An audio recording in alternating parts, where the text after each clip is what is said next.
নমো নমঃ সুপ্ৰভাতম শ্ৰীমদ ভগবত গীতামৃত আজি শ্ৰীমদ ভগবত গীতাৰ 96 যোগ নম্বৰ 6ষ্ঠ অধ্যায়ৰ 244 সংখ্যক শ্লোকভাগী হৈছে এনেধৰণৰ অথবা যোগিনামেবা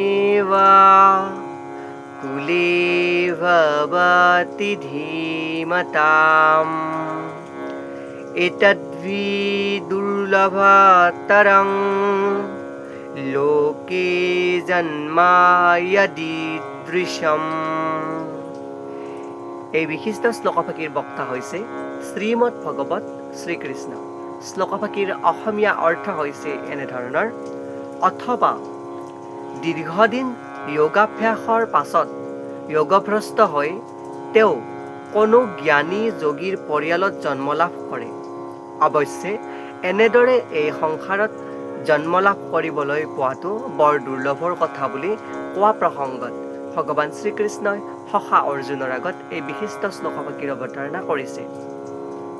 শ্লোকভাগীৰ তাৎপৰ্যাৰ্থত ভাষ্যকাৰে উল্লেখ কৰিছে যে এই লোকত যোগী বা সাধকৰ, বিশেষকৈ মহাজ্ঞানী যোগী বা সাধকৰ পৰিয়ালত জন্ম লাভ কৰাটো প্ৰশংসা কৰা হৈছে।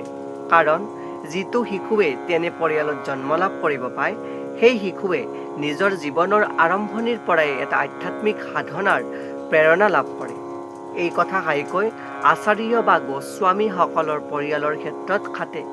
বংশ পৰম্পৰা বা উপযুক্ত শিক্ষাৰ ফলত তেনে পৰিয়ালৰ লোকৰ যি বৰ জ্ঞানী আৰু ভক্ত হয় সেইবাবেই ধৰ্মগুৰু হৈ পৰে তেওঁলোকৰ পৰিয়ালৰ লোকৰ সংস্পৰ্শত। ভাৰতত বহুতো এনে আচাৰ্যৰ পৰিয়াল আছে, কিন্তু বৰ্তমানে যথেষ্ট শিক্ষা আৰু প্ৰশিক্ষণৰ অভাৱত সেই পৰিয়ালবিলাকৰ অধপতন ঘটিছে বুলি ইয়াতে ভাষ্যকাৰে উল্লেখ কৰিছে। ভগৱানৰ কৃপাত অৱশ্যে এতিয়াও কিছুমান পৰিয়াল আছে যিবিলাকে পুৰুষানুক্ৰমে বংশানুক্ৰমে সাধনা লোকৰ কৃষ্টি সেই যি যোগাভ্যাস সেই যোগাভ্যাস সুচাৰুৰূপে পালন কৰি আছে। এনে পৰিয়ালত জন্ম লাভ কৰাটো নিশ্চয় বৰ সৌভাগ্যৰ কথা।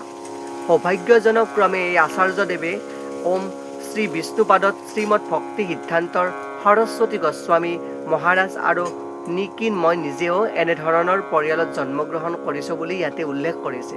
অৰ্থাৎ ভাষ্যকাৰে এইখিনি কথা উল্লেখ কৰিছে ভক্তি বেদান্ত আচাৰ্যদেৱে। আৰু জীৱনৰ আৰম্ভণিৰ পৰাই ভগৱত ভক্তিৰ অনুশীলন কৰাৰ সৌভাগ্য ঘটিছে বুলি ইয়াতে ভাষ্যকাৰে উল্লেখ কৰিছে। দৈৱ বিধান অনুসৰে পৰৱৰ্তী কালত আমাৰ দুয়োৰে মিলন ঘটিছে বুলি ইয়াতে ভাষ্যকাৰে উল্লেখ কৰিছে। অৰ্থাৎ যি গুৰু শিষ্য পৰম্পৰাৰ বা যি পৰিয়ালৰ মৰ্যাদা সেই পৰিয়ালৰ মৰ্যাদা অনুসৰি পূৰ্বৱৰ্তী যি শ্লোকৰ প্ৰসংগক্ৰমে এই শ্লোকভাগীত উল্লেখ কৰিছে যে পূৰ্বৱৰ্তী যি যোগভ্ৰষ্ট লোক যাৰ যোগ সাধনাৰ কিছু কাল ৰৈ যায়, সেই ৰৈ যোৱাৰ পিছত পৰৱৰ্তী পৰ্যায়ত তেওঁ এগৰাকী বা এখন সম্ভ্ৰান্ত পৰিয়ালত য'ত যোগ নিৰবিচ্ছিন্নভাৱে অধ্যয়ন কৰি থকা হয়, যি আধ্যাত্মিক পৰিয়াল আছে সেই আধ্যাত্মিক পৰিয়ালত বা জ্ঞানী পৰিয়ালত জন্ম লাভ কৰে।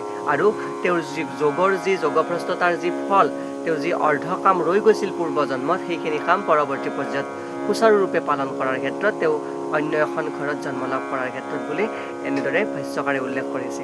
এয়াই উক্ত বিশিষ্ট শ্লোকভাগীৰ সৰল গুণাৰ্থ। ধন্যবাদ।